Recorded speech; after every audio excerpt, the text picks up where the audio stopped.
those. Any questions about the project layout with Turtle Creek?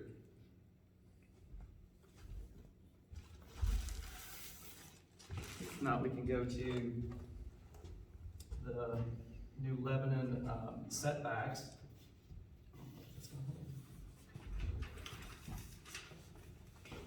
And we started meeting with the town. As you guys can see, that the project really does encompass around the town of New Lebanon. And so with Sullivan County not having specific zoning requirements, it was about meeting with them and saying, all right, how can we work with the town? And so this has been developed over the winter months, and so this is the latest setbacks that we've come up with.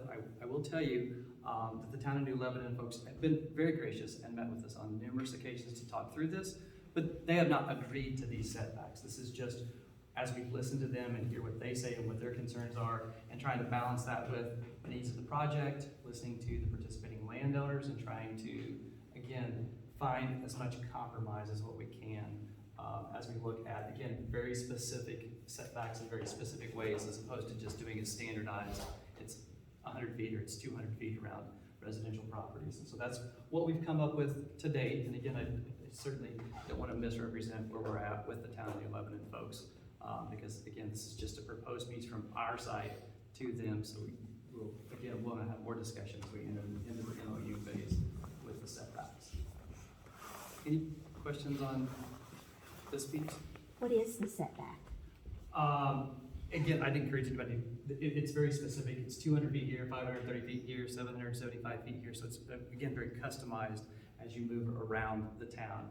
And some of the areas have much less setback because those are participating landowners that say, no, I want panels. I want you to utilize as much of my property as what I can. So it's, again, that balance of participating landowners as well as the community members. Okay, I have a question.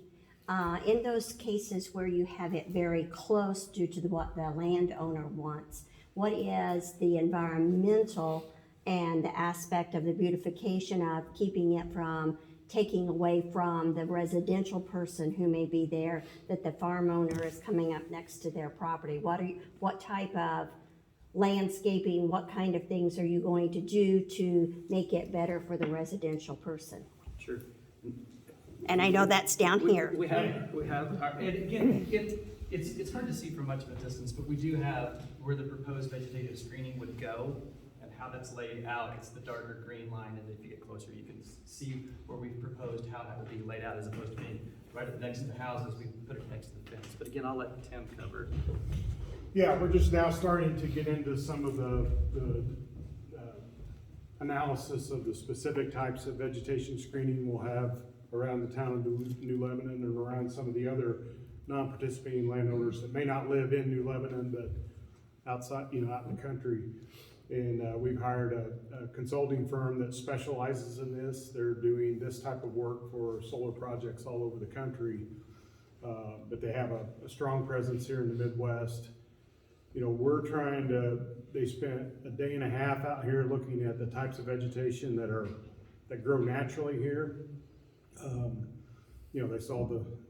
They hit it right when the red buds were blooming, right? So, we're trying to use that for two reasons. We want that vegetation screen to kind of blend in with what types of plants that we have here naturally. And we know that those plants that are native to this area can tolerate the soil types, the droughts and the late frosts, all those environmental conditions. We're trying to stick as much as possible to those kind of native or naturalized species, and a blend of several, so that you don't want to plant one type of tree out there, or shrub or evergreen, because if a disease comes in and hits that specific type of tree, you lose them all. Just like the green ash, right? Or the ash trees that we're not seeing, the emerald ash burl come in and they're all gone. So we want to diversify that mix to where if a disease comes in, it's not taking every tree that we plant out there out. But we're still kind of in that early phase of and are you deciding. talking with the residential the person who's living next to it? Are you talking with them about what they like, or is it just you're doing and I don't want this to sound like I'm being critical, I just wanna know. Sure. Because the only solar field I know anything about is the one that's up here, and it's very ugly. And excuse me, but that's what it is. And so I'd like to know for these people, and this is my home. Right. You know, this is where I grew up. I don't live there now, but this is where I grew up, and I want it to be environment friendly, and I want it to look nice. Sure. Sure, I don't know that we'll get into specific plants on bordering specific properties and their preference. Okay. We'll have a blend, a mix of 5 or 6 species that will be mixed together of shrubs and evergreens. And it'll depend on the soil type. Some of those Right. plants like certain type of sandier soils, some like more clay soils. But we hope to make it enough diversity in there that it should cover whatever that particular landowner is interested in. And then let's say we have some type of a season where these are damaged by the winter or et cetera. Are you as Duke Renewables coming in, replacing those on a regular basis? And you're not just gonna leave it that you did it once and it's done? Yeah, I think there's a replacement of those trees for a period of time. Once they get roots established and get in place, we don't expect to have to do that, barring some disease outbreak or some catastrophic event. But we expect some level of mortality at the beginning. That's just the way it is, and we'll replace those. Yeah, I might add, excuse me, definitely some of the feedback from some of the representatives from the town of New Lebanon was they'd like some species that maintain their leaves, right, evergreens, et cetera, year round. So that's definitely going into the plan, and that was like a key feedback item that we're incorporating. Yeah. The one thing you'll see out in that area, well, all over the county, is where it's not farmed and where it's, where those existing woodlots and tree rows, you see a lot of that Japanese honeysuckle shrub come in. And it's an invasive. And, our team, the vegetation team, we kind of talked about it and said, there's no way that we're ever gonna keep that. It's just too much of it out there. As soon as you quit farming it and the birds come and eat the berries and do their thing over here, it's going, but it may not be a native, but one of the good things about that shrub, and it's maybe the only good thing, is it's the first to get its leaves. If you go out there right now, they're completely greened up, and they're the last to lose their leaves. So that'll provide a good vegetative screen, and they get real thick, and even during the winter, you see it along the highways when you're driving, that really thick. You can't even see through that type of shrub for the most part in the wintertime. And we know they're gonna come on their own. What is your goal for height of vegetation and distance of vegetation from the fence?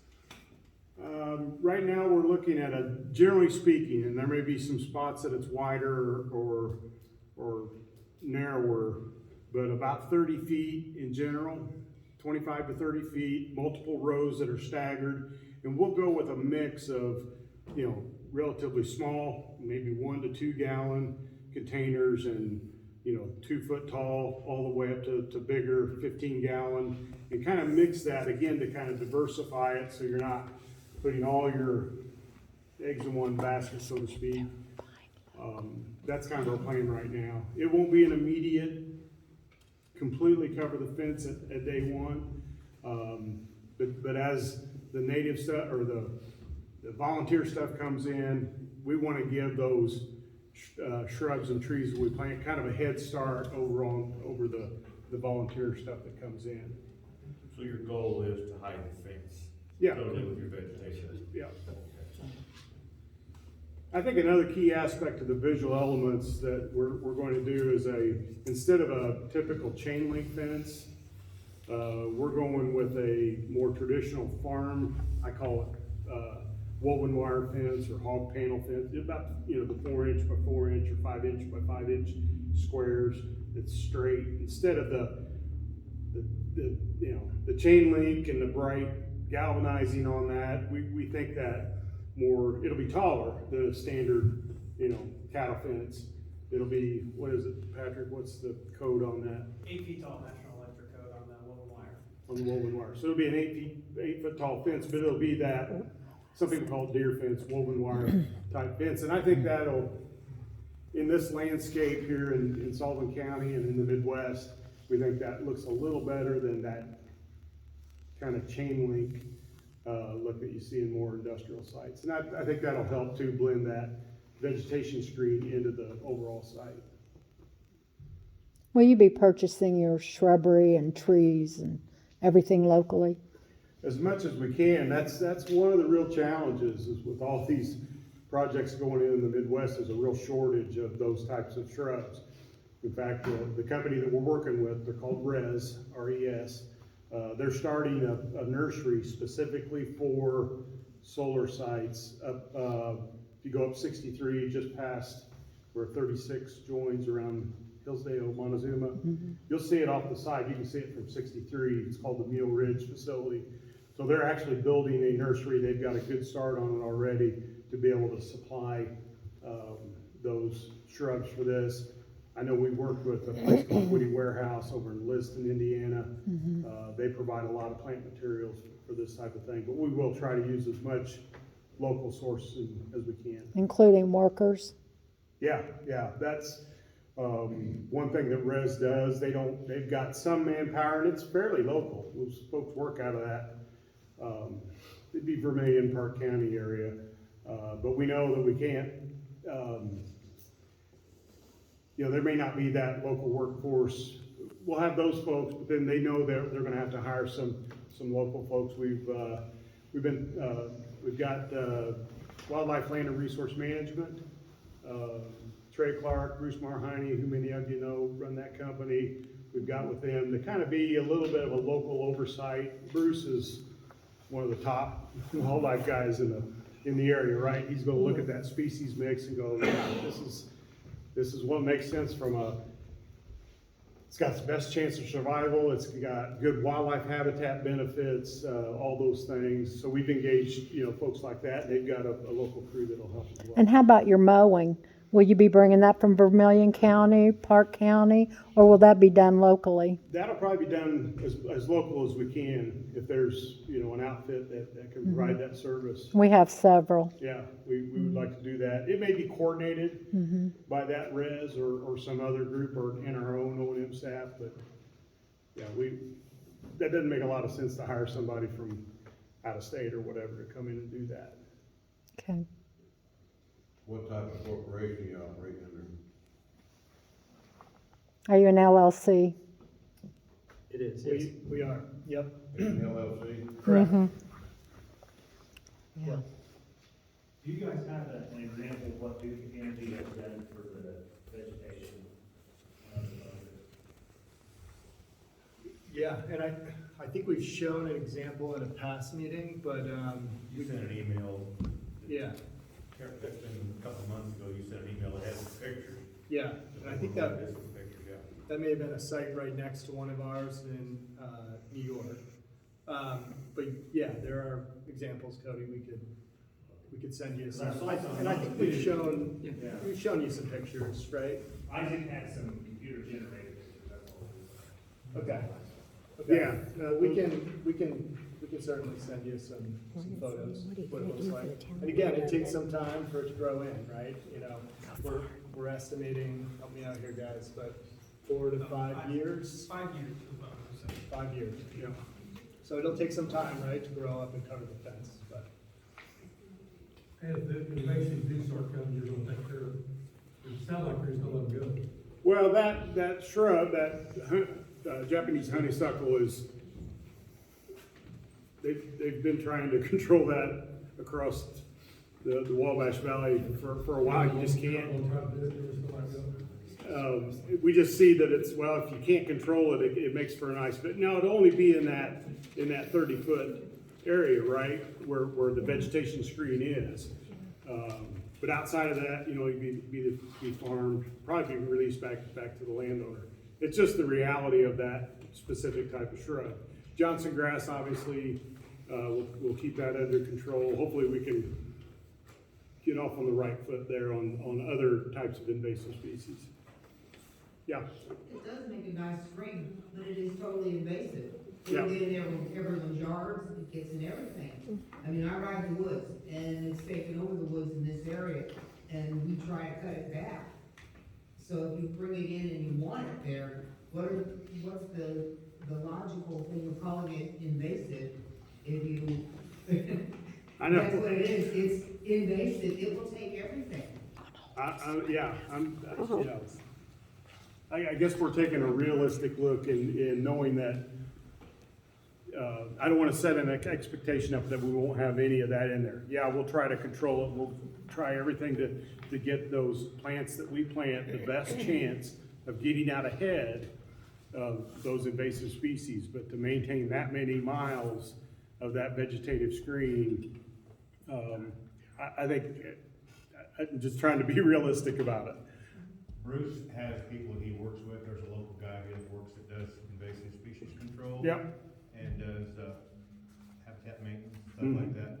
And I think if you work with Bruce, I would encourage you, just from the feedback I'm getting here, from my own thoughts, to try to control those invasive species, because it has been something in the last, 5 years, it's really become important to everybody in this area.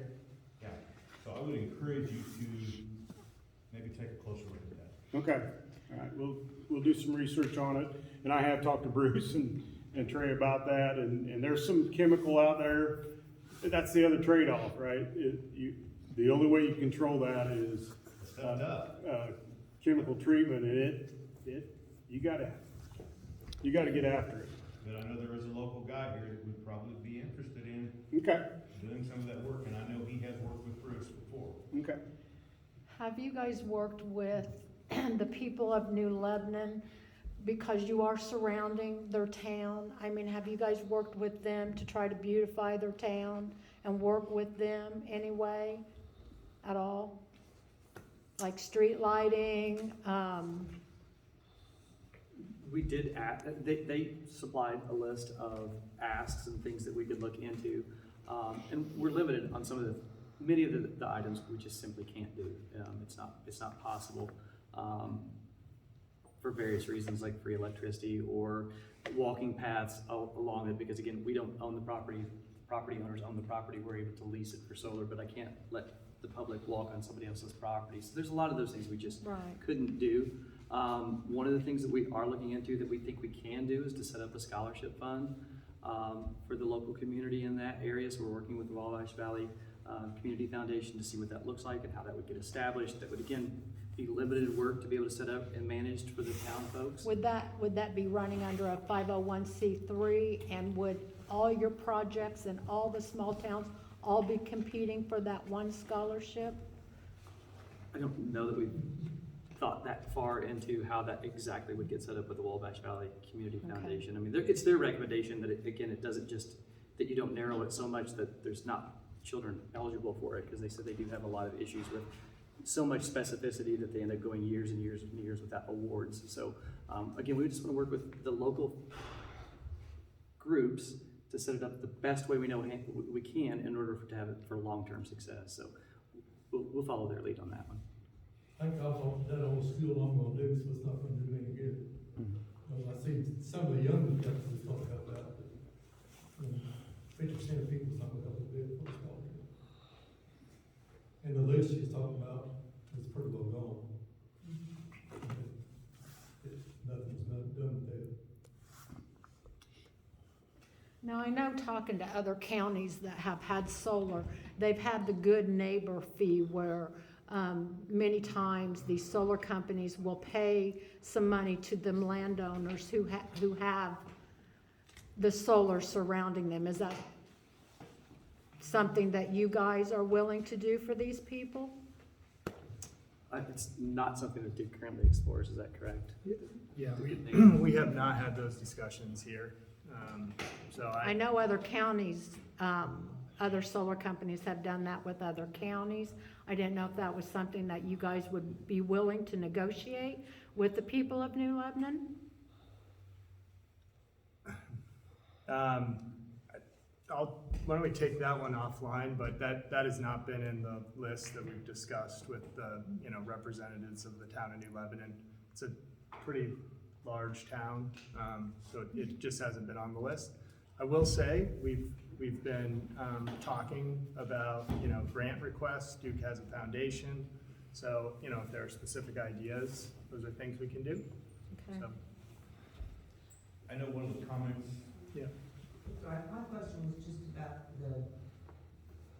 the amount of erosion and the amount of environmental issues with the water.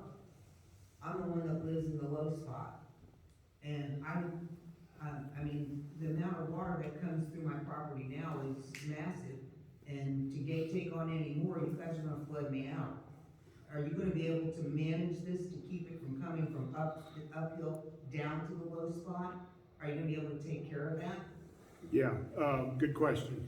I mean, it's We- not just me, and there's other places around there that the ground is mush. Okay, it's very, it's porous, and it's not porous, it needs to be drained, it doesn't drain right. Ditches on one side, drain on the other side, and there's a lot of things you guys need to look into when it comes to the runoff, those panels. Well, all that water's like running off of a roof, am I correct? Am I correct, yes or no? When the No, water check hits that those one. panels, does it run off like on a roof?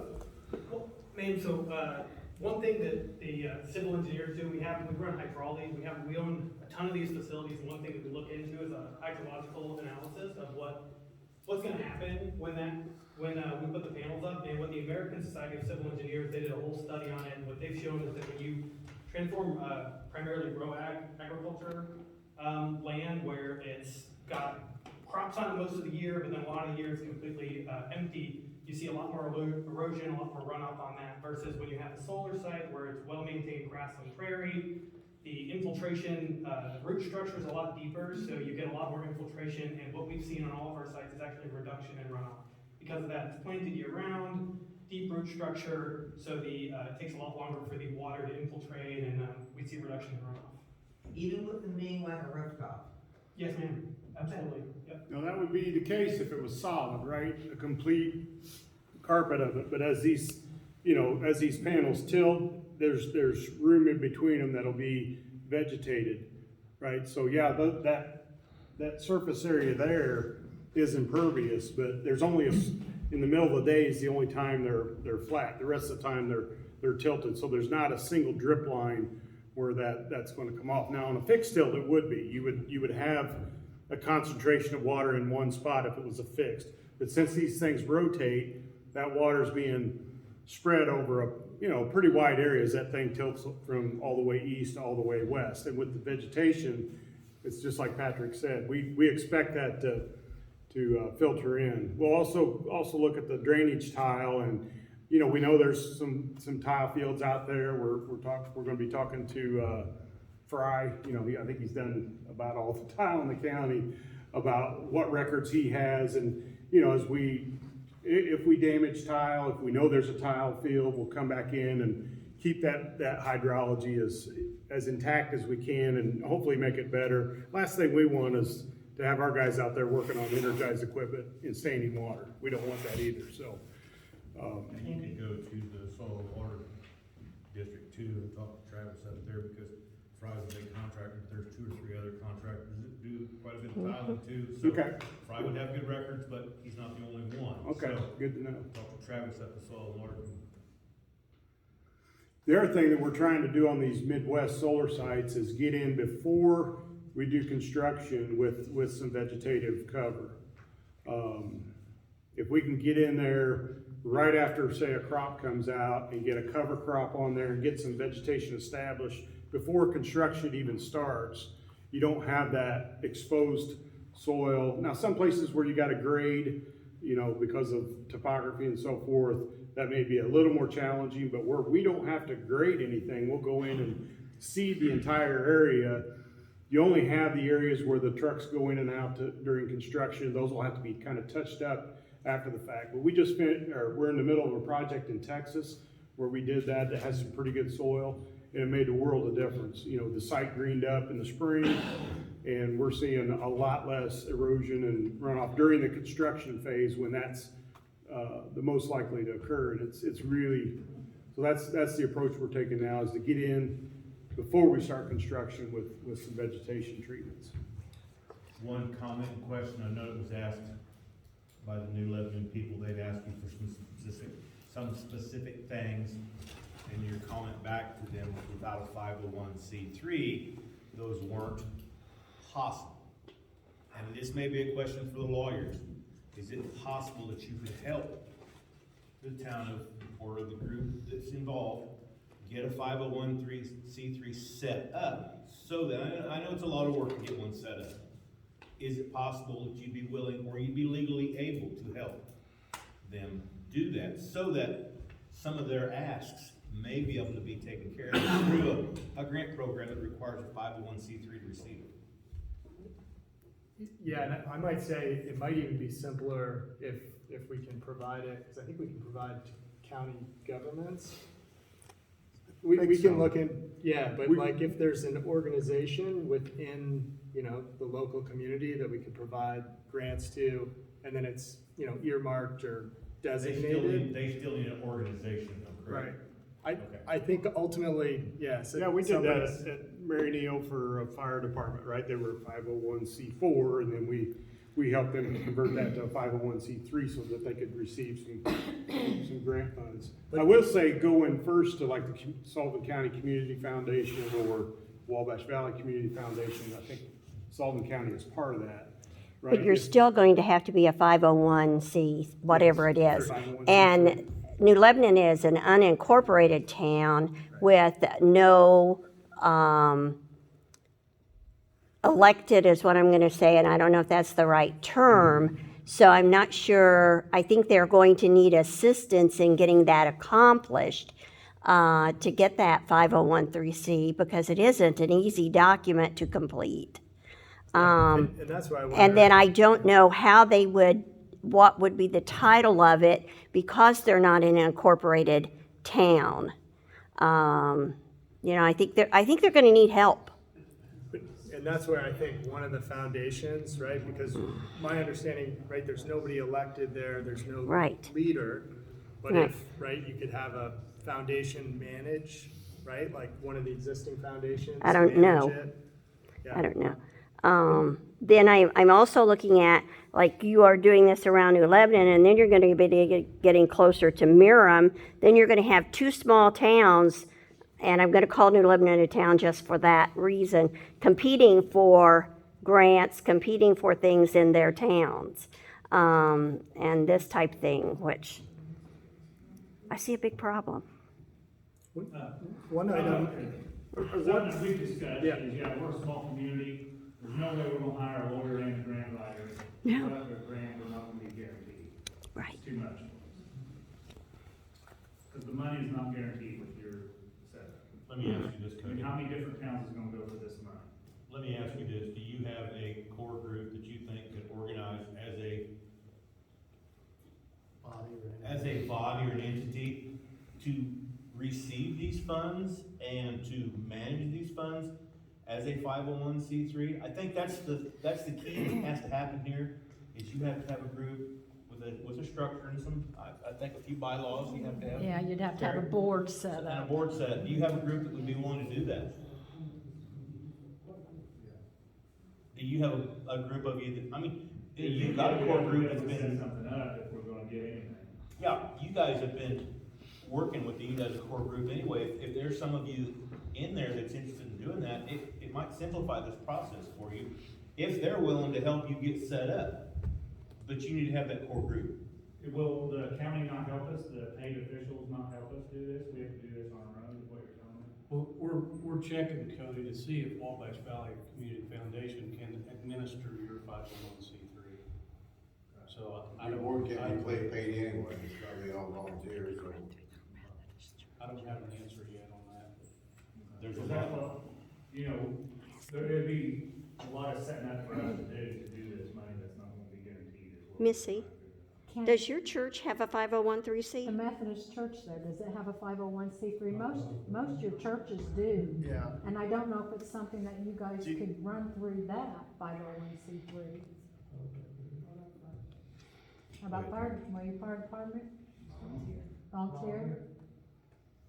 Most churches are 501c3s, but That's what I thought, but. it comes down to this. I mean, I don't know what the requirements would be like to get grants, whether or not they've got to be certified by, as a 501c3 by the IRS or not. So most churches aren't, so it's fairly simple to do a regular 501c3 that's not certified by the IRS, but if you want to get certified by the IRS, you have to send a whole book of information. It usually takes several months. They review it and send it back. But I can tell you, like Pfizer's, when they were in the county of Vigo, they wouldn't donate money or anything like that unless you've been certified by the IRS. That's correct. That's So, right. I assume that's probably the way Duke is too. So, Yeah, maybe one other item. So when we met with the representatives from the town of New Lebanon, one of the two key things we focused on were increasing setbacks and then vegetative screening. So that's really where like a lot of our effort has been. And with each one of those, right, we've went and we've talked to the participating landowner that's losing potential income, right? So it's been a give and take. I'd say nobody is thrilled with, where we landed on this map. Because, right, like the bigger the setback, you got a participating landowner who's getting impacted, right? So I just want to, like, out of everything we've talked about, really where we focused our efforts, which was my understanding, the two most important things were setbacks, vegetative screening. So we're open to discussing all these items. I'm thinking we want to get to the memorandum of understanding where these items can be part of the, structure. But to date, this is really where we've been focusing, so. Keith, I do have a question I Yep. about. So yeah, once you get outside of New Lebanon and you have other non-participating landowners, is there a minimum setback for those guys that's not getting helped out? That'll be part of the memorandum of understanding when we go through that to say what are going to be those requirements. So again, that's all to be discussed in that document, about what those expectations are. It's the critical piece, next step, which is really our only ask tonight is, we really are excited about the project. It really is moving forward. And so we're anxious to get started on that memorandum of understanding. Again, trying to work through that expense reimbursement agreement that we're having some trouble with getting the county's hired attorney to respond back to now. Yeah, you look, contacting him, you get him to come back. He supplied us the document 3 weeks after he said he would do it, and then we turned it the next day, which was on April 14th, and we've contacted him every couple of days since then with no reply. With very few comments. Again, we've agreed for the expense reimbursement piece. There's just a few changes that we have to have in that document. So it really should be pretty benign changes, but and again, that has to happen. Can you tell me where your battery storage is from the New Lebanon area that's circling it? Where are you sending this to? Where Where are you storing your power at? yeah, this project doesn't have a battery storage system. This one doesn't? No, it will feed back up to the Miram substation. When the sun goes down, Okay. that's the well. Okay, well, it was my understanding that up the road you've got battery storage coming in. I think there are other projects. Must be a different. Yeah, I think there's other developers with other projects. I didn't that know may- if you were connecting into that or. We're not. Okay. And lastly, real quick, just again, we don't want to take up the whole evening, is again highlighting the Hoosier Jack property as well, which is Sullivan County, Vigo County. We've already received tax abatement and gone through that process. So it's the bottom. It's called almost half. It's not quite bottom 40%. Again, we're hoping to be able to carry that one along through the same process as we talk about the Turtle Creek project as well. So again, we do have two separate distinct projects that we'll be bringing through the process. But this one's, again, it's a little less complicated because there aren't a bunch of homes or it's a single landowner. And you're inside his existing land, you got one landowner there, correct? Yes. And you're inside his boundaries, so non-participating aren't as critical here in this situation. That's correct. There were a couple up in the Vigo County area, but not in the Sullivan County. Any other questions? And again, we've had several questions about solar panels. We brought one here tonight. This is a representative solar panel, so it's so people can see what they look like, size-wise, weight-wise, what the components are, how they're made. This is not exactly the panel that will go there on that site, because again, that will be picked as we get closer to the construction phase. Again, You we're still talking. don't know what make and model you're gonna put in there yet, right? We do not. We do not. We won't know that again until, Are you gonna let us know what's gonna be before you put them in? it could be included as part of the memorandum of understanding where we would communicate through what panel manufacturer we're utilizing. What's an average, how many years do these things last? Do The solar panels? 40 years. And they take no damage from hail? They're pretty robust, they really are. But I have absolutely seen hail tear panels up. We had one where the tornado came through, and again, it took some panels off, and 99% of them were still there. So I mean, if it takes a direct hit from a tornado, yes, you're gonna sustain some damage. If the hail gets bigger than a baseball, certainly it can damage the panels, but again, they are much more robust than people So those think about. things would fly through the air if No more so than a roof strong of a wind house or a or grain bin. straight line winds or? Again, much less so than normal structures, for sure. Okay. Yes? That was my one question. I asked this at one of the meetings and no one knew the answer to this question. In case of the wind, in case if something comes up, who is liable if some of that comes loose and flies into our homes or into our vehicles, or who's liable for that? I mean, will you? That's the reason why it's the LLC, is limited liability. Right, that's right. Yes. And that's what I'm saying. And the other thing is, what about if we have, we're depending on where the line is, and again, I'll pick on Mother Nature's windstorm. It comes along and blows out a big limb out of somebody's tree, and it lands on your solar panel, and it breaks something. Are our homeowners going to be liable for that?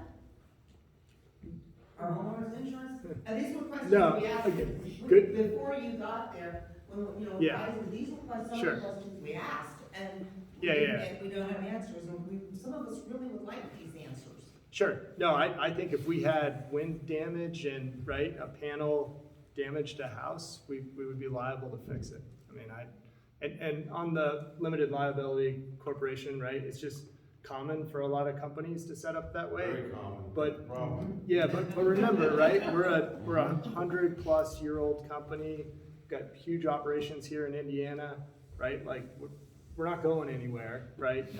So you've got Duke Energy Corporation standing behind everything, so. I mean, we'll have very high minimum insurance requirements. All of our sites cover those. And that could be something that's part of the MOU that we could define that insurance requirement. Thank you.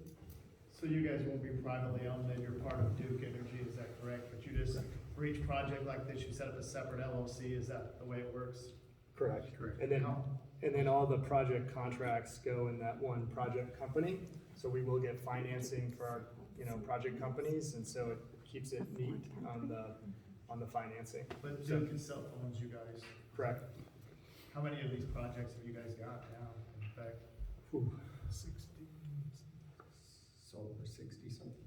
60 solar, 20-ish wind. 22 wind. How many have you sold? Beat me to it. Yeah. I've been dealing with this solar company up the road, so. Yeah, how many projects have we sold? Never sold an operating solar project that's greater than 1 megawatt. So we sold some of our very small projects early on, but we've all maintained all of our large projects. Because that would be the concern of mine is, if they sell, Does that memorandum of understanding follow to the next one? That's the notes I've made, Jackie. Okay, thank you. How old is this LLC? I've got a page of notes here that I've already started working. Okay, good. Glad you're on it. How old is this LLC you're operating under now? So I think last year we formed, one specific to this project, so Turtle Creek Solar. So normally we use like a holding company to do our development work, and then once we get further along, we create a specific project company. This was just created, John, for this project. Yes. So this is that old, just when they started this. Right. Correct. Bob, did I hear you correct, so the MOU will follow the next step? That's one of my notes that I'm gonna put in. We haven't negotiated MOU yet, Cody, so, that's one of my notes that I put in because I was concerned.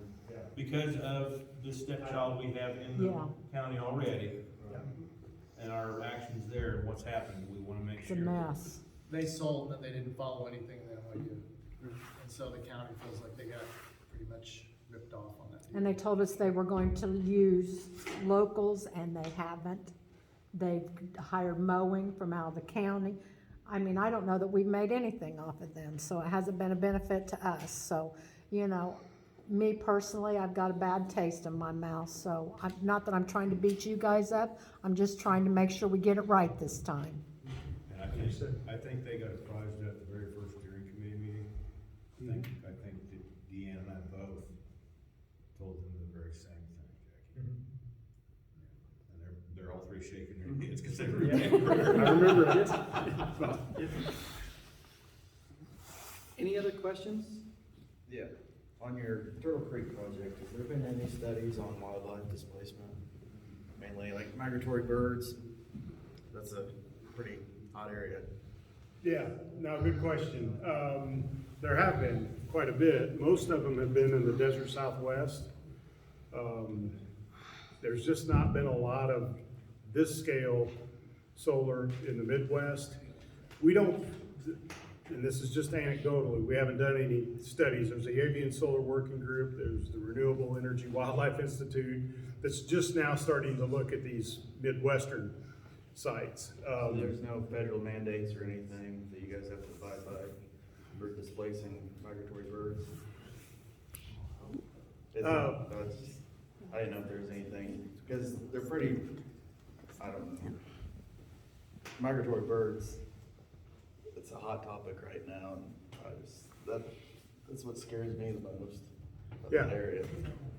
No, we're gonna study it, and one of the things we're looking at is what can we do to maybe at least stay neutral on, say, bobwhite quail, right? We know Sullivan County probably 50 years ago was a real stronghold for bobwhite quail. They've declined. Are there types of plants and species that we can integrate into the site to help bobwhite quail?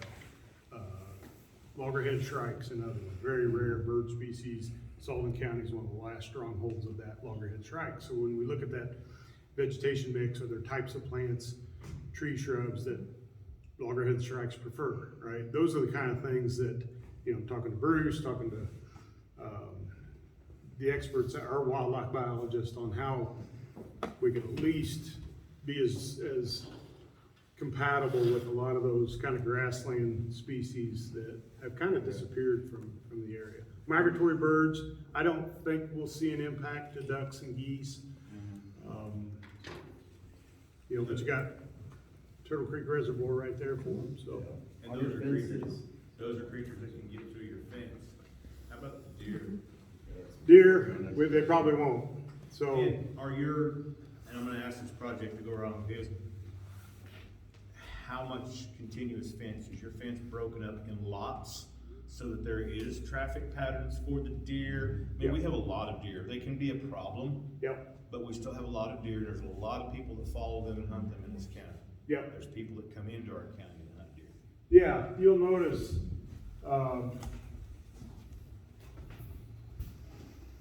you know, the deer are probably typically following these riparian, these streams basically, or creeks, and we'll leave those kind of intact, and those won't be fenced across because they'll become a maintenance headache for us to maintain a fence that goes over a stream, right? So there'll be fencing and blocking off and passages basically where the deer are kind of moving now. Not that deer won't run across the field, we know they will, but at least it won't be a continuous, you know, wall of fence across. There'll be gaps where in those kind of waterway areas where wildlife can pass through. And we'll have a setback from the county roads, right? You don't want your project fence right up against the county road that if a deer does get in there, he has nowhere to go other than on the road and create a traffic hazard, right? So that's where that setback from a road will allow, you know, the deer to be able to follow the roads and not be right on the road. What is that traditionally? What is the setback from a county road, Patrick? Typically 30 feet, Yeah, something like that. Can vary. and that'll be spelled out again in the MOU, we'll kind of walk through that. Yeah, the other advantage of that fence is it does let the quail, just about everything other than deer, through. And what we found is instead of a chain link fence and trying to keep, you know, what we call the skunks, possums, raccoons, keep them out, foxes, coyotes, what you end up happening is overrun of prey, of mice, voles, rats, rabbits, you know, things inside the fence that give you problems from an operation. They're chewing your wires, they're burrowing under your inverter pads, where if you can let nature move in and out of there as much as possible, we see less of those problems for us from an operating standpoint. That's why we're going with these, we call them wildlife friendly fencing. But it won't we gotta keep people out, so that's probably gonna keep deer out. What did you consider the property over on the eastern side of the county? We got thousands of acres over, substations peppered all over the place over there, and very little people live on that side, so why didn't you even consider that over there? Well, we got Hoosier Jack, which kind of does. It's in that east of 41 at least. I think it's correct me guys, but the big Hoosier Energy substation is kind of the driver of the siting. It's a place to be able to plug it in, and so MISO dictates where you're able to do that. So it doesn't do any good to build a project if you don't have an ability to get your product out, and so they require certain kinds of infrastructure, certain places of infrastructure. There's so many requirements associated with that, and so it really does limit the amount of places. Well, there's a lot of, like I said, the substations for coal mines are still there. I mean, they're huge. I mean, they'll operate that 10 times over, you know, what you got there, but they just didn't know why you didn't look at some of them areas. There's a lot of flat ground over there, you know, sort of rolling hills maybe, but, it's been stable for several years. So I don't know why you didn't. A lot of the reason is Hoosier Energy put out a request for proposals from multiple companies. Am I not correct on that? Every utility in the state of Indiana has gone out for requests for proposals for projects as you're seeing more and more retirements of older infrastructure and as they're looking for new generation resources. So it's not just a Hoosier Energy driver, certainly here, it's a multitude of drivers throughout the state of Indiana. But they did put out a request. They did, absolutely. Yes. We also do capacity analysis on all these transmission lines, where they're like water pipes, right? Some of them are filled to the absolute brim and couldn't take another 10 megawatts. And so that particular substation has so many transmission lines coming out of it that there's a lot more capacity available for us to inject there versus somewhere else where you'd end up hurting the grid as opposed to helping it. So, you know, it's one thing that we do look at is all the different transmission lines in the area. When are you guys thinking about going online? The scheduled COD is December of 2024. Commercial operation date. What would be your construction window, how long time period? 18 months. Mid 2023 to the 2024. Depending, a few months either way. And you guys are sure this is gonna work, these renewables without coal? I mean, and you're gonna start up in when, December? Of 2024. Okay. But I don't. You think it'll work? Solar is course. it is absolutely a viable Okay. utility source, unquestionably. But not without other things. Right. I mean, Now, You don't think coal's gonna need to stay a part of this? So you can't shut off all the coal and go straight to renewables. The system won't work, right? So you got to bridge along the way with natural gas, batteries, etc. But I mean, listen, Duke owns nuclear, coal, gas, hydro, wind, solar, pump storage. So kind of believe in an all of the above approach. But we are on a path, right, to definitely phasing in a lot more renewables. Renewables. Yeah. Yeah, no question, just what we call dispatchable power. Of course, it won't be our problem because isn't all this power going somewhere else? It's not staying here. You're gonna leave this power here? Well, it'll go on the transmission system and then be used where it's needed. So, Very similar to how Hoosier Energy, right? Their power goes on the grid and it spreads across the Midwest system.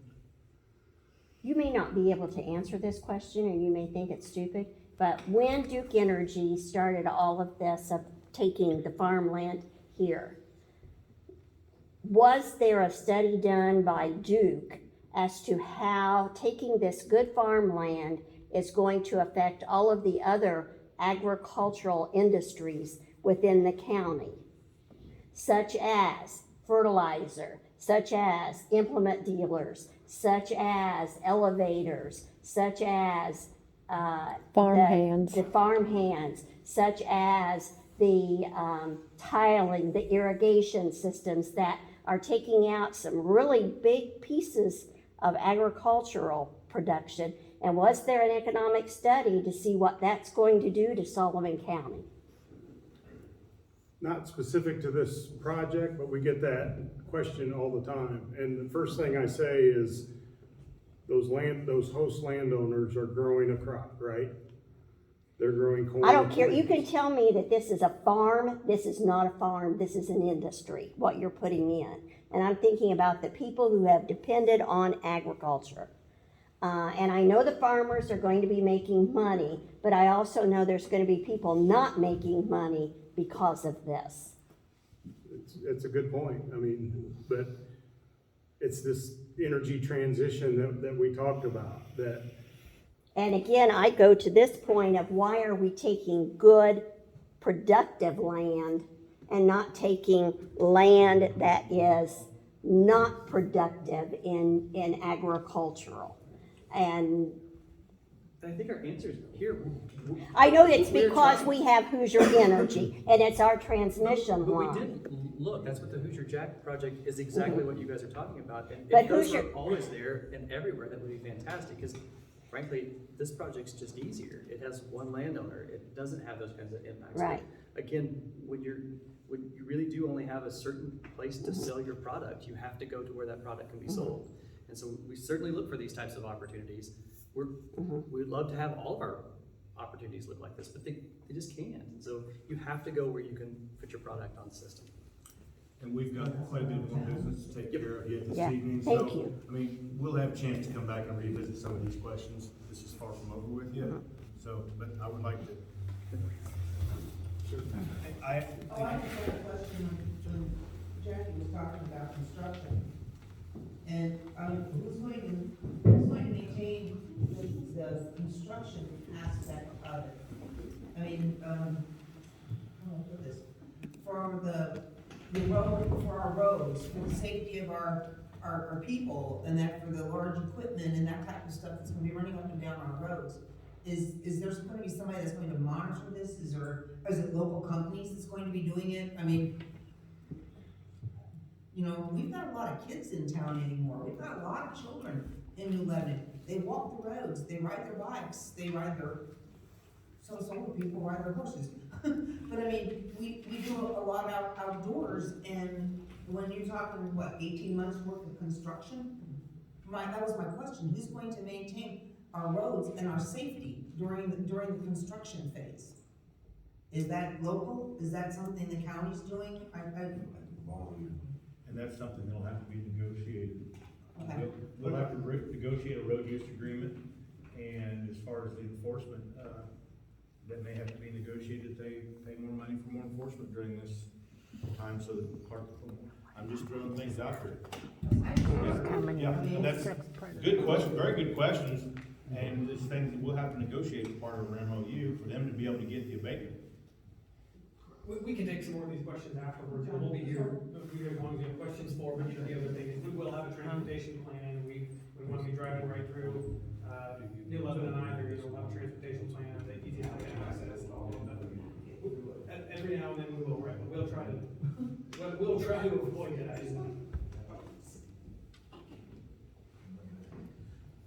Thank you, gentlemen and ladies, for the questions you asked.